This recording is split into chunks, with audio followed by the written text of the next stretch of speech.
So the gopis every year, the Braja gopis, they go in the month of Posh. Posha Mas is before Falgun Mas.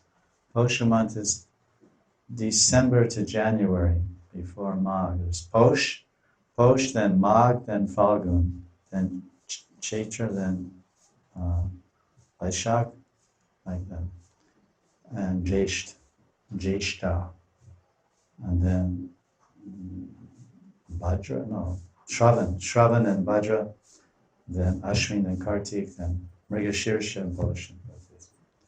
These are the Sanskrit names. So in that time, December, January, all the Brijvasis on Thursday, because Thursday is the day to worship Devi or Durga or Lakshmi. So on Thursday, all the Brijvasis, if it's not too deep, they walk across the Yamuna or they take a boat. They all bring offerings of bhog and they go to Lakshmi Van every Thursday of the month of Posh. This is one of the niyams of Brijvasis. When we lived in Radha Damodar and Sevakunj, we were informed about that. So with all the Brijvasi Brahmins from Radha Shyam Sundar Mandir and Radha Damodar and Shringarvat and their wives, we all went to the Bailvan too. I said, why are we going? He said, we're going to give blessings to Lakshmi Devi.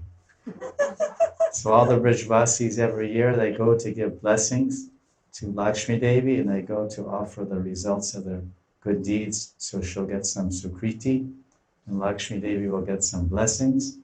And by the blessings and kripa of the Brijvasis, maybe Lakshmi Devi will finally become fortunate. Although she indeed is the goddess of fortune, compared to the gopis, she's bankrupt. She's a garib. They are Arabpatis. The gopis are Arabpatis. That means bigger than a crorepati.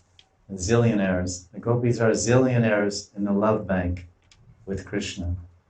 And Lakshmi is bankrupt.